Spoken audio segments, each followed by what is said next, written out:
आज की क्लास में देखिए हम लोग प्रश्नावली 6.1 हल करेंगे। इसमें राशियों के परिवर्तन की दर के बारे में हम लोगों ने पढ़ा था पिछली क्लास में कि परिवर्तन की दर हम कैसे ज्ञात करते हैं, किसके सापेक्ष किसी भी राशि का परिवर्तन हो रहा है उसको भी हम समझे हैं। तो क्वेश्चन को ध्यान से पढ़ेंगे, फिर क्वेश्चन को हल करेंगे। देखते हैं पहला क्वेश्चन इसमें क्या दिया गया है। पहला, वृत्त के क्षेत्रफल के परिवर्तन की दर इसकी त्रिज्या के सापेक्ष ज्ञात कीजिए। त्रिज्या के सापेक्ष क्षेत्रफल में परिवर्तन की दर ज्ञात करना है। तो इसमें देखिए पहला क्वेश्चन दिया गया है कि r बराबर 3 सेंटीमीटर है, दूसरे में है कि r बराबर 4 सेंटीमीटर पर। ठीक है, तो क्वेश्चन में क्षेत्रफल में परिवर्तन की दर ज्ञात करना है। किसके सापेक्ष ज्ञात करना है? त्रिज्या के सापेक्ष। इसका मतलब हमको क्षेत्रफल अगर हमारा a है तो dA/dr ज्ञात करना है। यही क्या करना है? ज्ञात करना है। तो इसमें क्षेत्रफल हमारा होता क्या है? एक वृत्त है तो वृत्त का क्षेत्रफल क्या होता है? πr²। तो यहाँ से dA/dr चाहिए तो सीधे सीधे हम क्या करेंगे? r के सापेक्ष अवकलन कर देंगे। तो r के सापेक्ष अवकलन करने पर क्या मिलेगा? अवकलन कर दिया जाए तो ये हो गया dA/dr इक्वल टू, ये पाई देखिए अचर पद है बाहर हो जाएगा, इंटू d/dr ऑफ r²। इसका मतलब r² का हम अवकलन करें, r² का अवकलन करेंगे तो क्या आ जाएगा? Pi into 2r। तो देखिए dA/dr हमारा क्या मिल गया? 2πr। ठीक, अब क्वेश्चन कर रहा है कि r बराबर 3 पर और r बराबर 4 पर। तो ये पहला हम रख लेंगे dA/dr r इक्वल टू 3 पर। तो r की जगह यहाँ पे 3 रखेंगे तो 3 दूना कितना हो जाएगा? 6π, 3 दूना 6π। तो ये परिवर्तन की दर हो गया। और परिवर्तन की दर हो गया तो इसका मात्रक हम कैसे रखेंगे? इधर क्षेत्रफल है तो क्षेत्रफल का मात्रक सेंटीमीटर स्क्वायर, फिर त्रिज्या का मात्रक सेंटीमीटर। इसका मतलब इसके परिवर्तन की दर आ गया कितना? 6π सेमी स्क्वायर पर सेकंड। मतलब पर सेंटीमीटर, 1 सेंटीमीटर पर 6π वर्ग सेंटीमीटर क्षेत्रफल में परिवर्तन हो रहा है। और दूसरे में क्या दिया गया है कि r बराबर 4, तो दूसरे में हम dA/dr r इक्वल टू 4 रख दीजिए। तो यहाँ पे 4 रखेंगे तो 4 इंटू 2 कितना आएगा? 8π सेमी स्क्वायर पर सेंटीमीटर। क्लियर? इस तरह से इसके क्षेत्रफल में परिवर्तन की दर हम लोग ज्ञात करेंगे। दूसरा क्वेश्चन देखिए क्या दिया गया है। इसमें कह रहा है कि एक घन का आयतन 8 सेंटीमीटर क्यूब प्रति सेकंड की दर से बढ़ रहा है। मतलब जो घन है उसका आयतन परिवर्तित हो रहा है किसके सापेक्ष? समय के सापेक्ष। सेंटीमीटर पर सेकंड का मतलब हो गया कि 1 सेकंड में 8 सेंटीमीटर क्यूब आयतन उसका परिवर्तित हो रहा है और ये दर से बढ़ रहा है। परिवर्तन मतलब बढ़ रहा है। तो पृष्ठ क्षेत्रफल किस दर से बढ़ रहा है? जबकि इसके किनारे की लंबाई 12 सेंटीमीटर है। तो इसमें देखिए क्या दिया गया है, ये आयतन की दर दिया गया है। तो इसका मतलब हमको dV/dt दिया गया है। ये पर सेकंड का मतलब है समय के सापेक्ष। dV/dt हमको दिया गया है कि 8 सेंटीमीटर क्यूब पर सेकंड। और ये बढ़ रहा है इसका मतलब ये धनात्मक रखेंगे। अगर यहाँ पे कहता है घट रहा है तो इसको ऋणात्मक रखते हैं, माइनस में। ठीक, और पृष्ठ क्षेत्रफल की किस दर से बढ़ रहा है उसको ज्ञात करना है। मतलब हमको dA/dt ज्ञात करना है। कब? जब इसके किनारे की लंबाई कितनी होगी? 12 सेंटीमीटर। किनारे की लंबाई का मतलब हो गया इसकी भुजा, मान लेते हैं भुजा है 12 सेंटीमीटर पर। a बराबर 12 सेंटीमीटर पर आपको dA/dt ज्ञात करना है। देखिए जब न्यूनतम राशि जैसे घन है या वृत्त है तो घन की न्यूनतम राशि आप भुजा के बारे में जानते हैं, वृत्त है तो त्रिज्या। जब त्रिज्या का परिवर्तन की दर दिया रहे या उसकी भुजा परिवर्तन की दर दिया रहे तो आप सीधा सीधा घन का या क्षेत्रफल, आयतन का या क्षेत्रफल का अवकलन करके आप ज्ञात कर लेंगे उसका मान। लेकिन जब आपको आयतन में परिवर्तन की दर दिया हो या क्षेत्रफल की परिवर्तन की दर दिया हो तो वहाँ से हम अवकलन करके उसके भुजा का, उसके त्रिज्या का परिवर्तन का दर हम ज्ञात करेंगे। ठीक, तो ये देखिए dV/dt दिया है, यहाँ से हम इसकी भुजा का परिवर्तन दर ज्ञात करेंगे। कैसे? dV/dt हमको दिया गया है 8 सेंटीमीटर क्यूब पर सेकंड। तो आयतन का फार्मूला हम रखें। आयतन हमारा क्या होता है? घन का आयतन होता है भुजा घाते 3, भुजा मान ले रहे हैं इसका a है। ठीक, और ये हमको कितना दिया गया है? 8। तो इस भुजा का टी के सापेक्ष अवकलन हो रहा है, तो इसका तो पहले ए के सापेक्ष होगा, तो अवकलन आप जानते हैं 3a² हो जाएगा। फिर ए का अवकलन होगा टी के सापेक्ष dA/dt इक्वल टू 8। तो यहाँ से हमको देखिए क्या मिल गया, dA/dt क्या मिल गया 8/3a²। ये आ गया उसके भुजा के परिवर्तन की दर। क्लियर। अब ये जब न्यूनतम राशि हमको मिल जाएगा तो आपको जो ज्ञात करने रहेगा वो आसानी से प्राप्त हो जाएगा। देखिए अब आपको dA/dt चाहिए, तो इसका क्षेत्रफल क्या होता है, घन है उसका क्षेत्रफल होता है 6a², मतलब 6 गुणे भुजा का स्क्वायर। तो इसका भी हम टी के सापेक्ष क्या कर दें, अवकलन कर दें। टी के सापेक्ष अवकलन करेंगे तो आपको dA/dt क्या मिलेगा, इधर 6 हो जाएगा अचर पद बाहर, और फिर a² का हम टी के सापेक्ष क्या कर दें, अवकलन। a² का अवकलन होगा 2a, फिर a का अवकलन dA/dt। तो dA/dt का मान हम यहाँ से रखेंगे। ये आपका आयतन इसीलिए दिया गया था कि वहाँ से हमको ये प्राप्त हो जाए। तो ये कितना आएगा, 6 × 12a गुणे dA/dt हमारा दिया गया है 3a²। तो ये 3 चौके 12 हो गया, एक कैंसिल, तो आ जाएगा 32/a। क्या मिल गया, ये dA/dt। और क्वेश्चन करा है कि a जब 12 सेंटीमीटर उसकी भुजा है तब आपको परिवर्तन की दर ज्ञात करना है। तो आप यहाँ क्या रखेंगे, dA/dt a = 12। तो यहाँ रख देंगे 32/12, फिर कैंसिल कर देंगे 4 से, तो 4 × 8 = 32, 4 × 5 = 12। ये आपका परिवर्तन की दर आ गया कितना, 8/3। क्षेत्रफल आपका है तो cm²/सेंटीमीटर। ये प्लस में है, इसका मतलब बढ़ रहा है, पर हाँ समय है ये सेकंड हो जाएगा। ये आ गया क्षेत्रफल के परिवर्तन की दर, इस दर से वह बढ़ रहा है। देखिए तीसरा क्वेश्चन है। अभी इसमें क्षेत्रफल और त्रिज्या का जो है परिवर्तन समय के सापेक्ष दिया गया है। इसके पहले वाले क्वेश्चन में भी हम लोग समय के सापेक्ष निकाले हैं। इसमें देखिए क्वेश्चन है कि एक वृत्त की त्रिज्या समान रूप से 3 सेंटीमीटर/सेकंड की दर से बढ़ रहा है। तो त्रिज्या है, इसका मतलब आप रख सकते हैं dR/dt। समय के साथ परिवर्तित हो रहा है तो इसलिए dR/dt रखेंगे, और ये बढ़ रहा है तो ये प्लस में रखा जाएगा। अगर घट रहा होता तो इसको कैसे रखते, माइनस में। अब कह रहा है कि ज्ञात कीजिए वृत्त का क्षेत्रफल किस दर से बढ़ रहा है, मतलब dA/dt ज्ञात करना है, r बराबर किस पे, 10 पर। इसका मान हमको ज्ञात करना है। तो एकदम सरल इसका क्वेश्चन, जैसे ही पहला क्वेश्चन हम लोग लगाए हैं सेम वैसे है।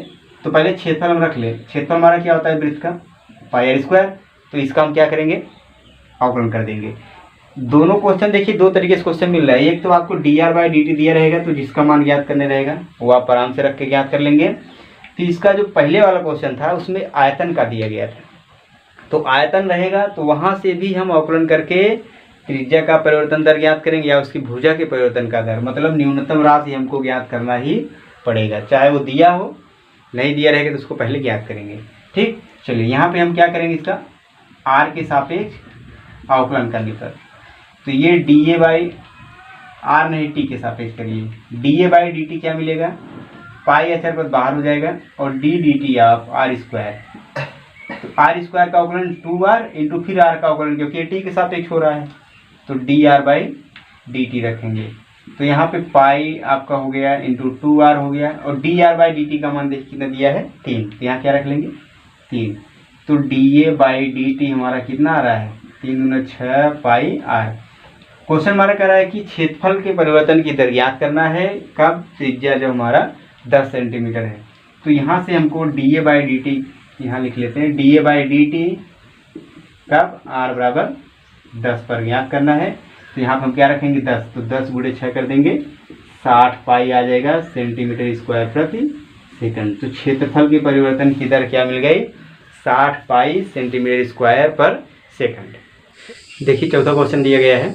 इसमें दिया कि परिवर्तनशील घन का किनारा है, घन है उसका किनारा जो है 3 सेंटीमीटर। तो घन का किनारा होने का मतलब घन की भुजा, तो घन की भुजा मान लेते हैं, मान लीजिए उसका किनारा क्या है, a मान लिया। तो इसका परिवर्तन की दर दिया गया है। परिवर्तनशील का मतलब है कि भुजा उसकी जो है घट रही, बढ़ रही, परिवर्तित हो रही है। तो इसकी दर दी गई है कितना, dA/dt क्या दिया गया है 3 सेंटीमीटर प्रति सेकंड। इस दर से बढ़ रहा है तो इसको धनात्मक रखेंगे, अगर ये घट रहा होता तो इसको क्या रखते हैं ऋणात्मक रखते हैं। अब कहीं घन का आयतन किस दर से बढ़ रहा है, इसका मतलब हमको घन का आयतन dV/dt इसको ज्ञात करना है, आयतन में परिवर्तन की दर ज्ञात करना है जब किनारा हमारा कितना है 10 सेंटीमीटर, किस पर A बराबर 10 सेंटीमीटर पर आपको dV/dt ज्ञात करना है। तो सिंपल सी बात है, dA/dt दिया गया है और dV/dt निकालना है, तो V फार्मूला रख के हम आराम से कर लें। तो घन का आयतन क्या होता है फार्मूला, आयतन बराबर क्या होता है भुजा घाते 3, फार्मूला है घन का आयतन बराबर उसकी भुजा का घातांक 3। तो इसका हम A के सापेक्ष क्या सॉरी T के सापेक्ष ज्ञात करना है, तो यहाँ लिखेंगे T के सापेक्ष अवकलन करने पर अवकलन कर देंगे तो क्या मिल जाएगा ये dV/dt equal to dt of A³। ठीक, अब देखिए अगर ये A है तो इसका जब अवकलन होगा तो कितना होगा 3A² इंटू फिर A का अवकलन होगा, क्योंकि ये T के सापेक्ष हो रहा है तो चर हमारा A है, तो फिर A का अवकलन होगा तो dA/dt हो जाएगा। राइट, अब ये हमारा dV/dt हो गया और dV/dt का मान ये आ गया है, तो इसमें हम dA/dt का मान रख सकते हैं। तो dV/dt हमारा क्या आ गया 3A² इंटू dA/dt कितना दिया गया है 3, मतलब उसके किनारे में क्या परिवर्तन हो रहा है 3 की दर से, तो ये हो गया। तो dV/dt हमारा आ गया कितना 9A²। इसका मान देखिए ज्ञात करना है किस पे A बराबर 10 सेंटीमीटर पर, जब उसकी भुजा किनारा 10 सेंटीमीटर है तब इसमें क्या परिवर्तन हो रहा है उसकी दर ज्ञात करना है। तो ये देखिए इसका मान आ जाएगा dV/dt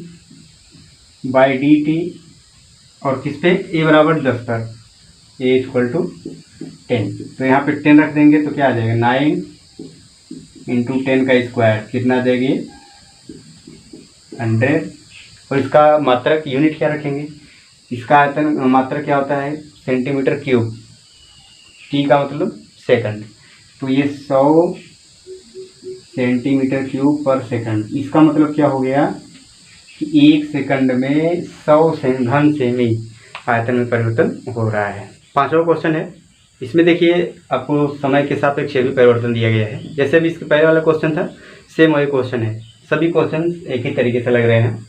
तो इसमें हमको समझना बस इतना ही है कि किसके सापेक्ष जो है परिवर्तन की दर दिया गया है और किसके सापेक्ष ज्ञात करना है। ठीक, तो यहाँ पे देखिए दिया गया है कि एक स्थिर झील में एक पत्थर डाला जाता है और तरंगे जो है वृत्त में 5 सेंटीमीटर पर सेकंड की गति से चलती है। देखिए ये मान लीजिए आपका कोई झील है, इसमें अगर पत्थर फेंक रहे हैं, मान लीजिए पत्थर यहाँ पे पड़ेगा तो जो तरंग बनेगा, जल तरंगे जो बनेंगी वो आपकी कैसे बनेगी वृत्ताकार में, ऐसे ऐसे बन करके आगे ऐसे ऐसे बढ़ेंगे। ठीक है, समझ रहे बात, आप पत्थर फेंकेंगे तो वहाँ से गोल गोल करके आपका वृत्ताकार रूप में तरंग बनेंगे। तो वृत्तों में 5 सेंटीमीटर प्रति सेकंड की गति से चल रहा है तरंग। मान लीजिए अभी इतना दूर तरंग चला, फिर दूसरी बार क्या हो गया ये बढ़ गया, दूसरी इतना बड़ा तरंग बन गया। तो इस प्रकार से ये परिवर्तन किस में हो रहा है, फिर यहाँ पहुँचा, फिर चौथी बार यहाँ पहुँचेगा, फिर यहाँ पहुँचेगा, मतलब धीरे धीरे बढ़ रहा है। तो ये जो बढ़ रहा है वो किस में परिवर्तन हो रहा है, उसकी त्रिज्या में। जो वृत्ताकार तरंगें बन रही है वो वृत्त ही होंगी, तो उसकी त्रिज्या में परिवर्तन हो रहा है। क्लियर, तो त्रिज्या में परिवर्तन 5 सेंटीमीटर प्रति सेकंड दिया गया है, तो इसको हम रख सकते हैं dr/dt हमारा कितना दिया गया है 5 सेंटीमीटर प्रति सेकंड। क्लियर, जब वृत्त के आकार बनेगा तो इसकी त्रिज्या में परिवर्तन हो रहा है, धीरे धीरे बढ़ेगा ही तरंग, तो परिवर्तन ही हो रहा है। जब वृत्ताकार तरंग की त्रिज्या 8 सेंटीमीटर है तो उस क्षण घिरा हुआ क्षेत्रफल किस दर से बढ़ रहा है, क्षेत्रफल की दर ज्ञात करना है। तो r बराबर किस पे 8 सेंटीमीटर पर हमको क्षेत्रफल की दर ज्ञात करना है, मतलब dA/dt ज्ञात करना है। देखिए क्वेश्चन जो भी है बस थोड़ा सा आप एक बार पढ़ेंगे समझ में आ जाएगा क्या ज्ञात करना है, क्या दिया गया है। जब आप ये समझ लेंगे क्या दिया है और क्या ज्ञात करना है तो आसानी से हल करने में कोई दिक्कत ही नहीं होगा। तो यहाँ पे dr/dt दिया है, dA/dt ज्ञात करना है, और a हमारा क्या है वृत्त के आकार बन रहा है, तो इसका क्षेत्रफल क्या आएगा πr²। इसका हम क्या कर दें, D A by D T ज्ञात करना है तो टी के सापेक्ष अवकलन करेंगे, आर के सापेक्ष नहीं करना है क्योंकि टी के सापेक्ष दिया है, टी के सापेक्ष ज्ञात भी करना है। तो इसको हम लिखेंगे टी के सापेक्ष अवकलन करने पर। तो ये क्या आएगा, D A by D T, क्योंकि हमको D A by D T ज्ञात करना था इसलिए हम टी के सापेक्ष अवकलन किए हैं। इधर देखिए पाई अच्छा तो बाहर होगा और ये D D T R square हो जाएगा। आर स्क्वायर का अवकलन होगा तो क्या आएगा, 2r इंटू फिर आर का अवकलन टी के सापेक्ष D R by D T, right. अब देखिए हमारा D A by D T क्या आ गया, 2 pi R into D R by D T का मान दिया गया है 5, तो यहाँ रख लेंगे 5, तो हमारा D A by D T आ गया कितना, 10 पाई आर। और इसका मान किस पे याद करना है, आर इक्वल टू 8 पे ना, आर का मान जब 8 सेंटीमीटर है तब इसमें परिवर्तन की दर याद करना है, तो आर की जगह क्या रखेंगे, 8 रख देंगे। तो ये कितना आ जाएगा 80 पाई, और मात्रा क्या होगा, क्षेत्रफल सेंटीमीटर स्क्वायर पर सेकंड, 80 पाई वर्ग सेमी प्रति सेकंड की दर से इसमें क्षेत्रफल में परिवर्तन हो रहा है। ठीक, देखिए छठवां क्वेश्चन है।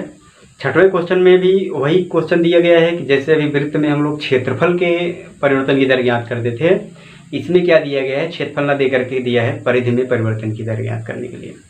तो परिधि में परिवर्तन की दर ज्ञात करना है तो भी कोई दिक्कत नहीं होना चाहिए, आप केवल परिधि का फार्मूला रखेंगे फिर उसका अवकलन करेंगे, D R by D T रख देंगे, ठीक ना। देखते हैं कितना आसान क्वेश्चन है।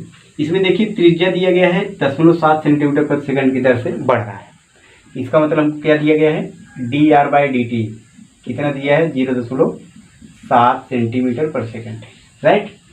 इसके परिधि की परिवर्तन वृद्धि की दर ज्ञात करना है जब आर बराबर क्या है, 4.9 सेंटीमीटर। तो इसका मतलब है कि हमको ये हमारा आर बराबर 4.9 पर D P by D T परिधि आपको ज्ञात करना है। तो इसका परिवर्तन दर हम ज्ञात करेंगे कैसे, फार्मूला क्या होता है परिधि का, परिधि का फार्मूला, वृत्त की परिधि होती है 2 पाई आर। तो इसमें हमें D P by D T ज्ञात करना है, तो टी के सापेक्ष इसका भी अवकलन कर दें हम। तो यहाँ पे लिखेंगे क्या, टी के सापेक्ष अवकलन करने पर तो ये क्या आएगा, D P by D T equal to 2 pi बाहर हो जाएगा इंटू ये D R by D T.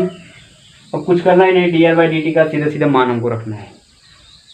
तो ये क्या है, 2 pi into D R by D T क्या है, 0.7, तो ये आ जाएगा 1.4 पाई सेंटीमीटर पर सेकंड, क्योंकि परिधि जो होता है उसका ही मात्रक सेंटीमीटर में ही होता है।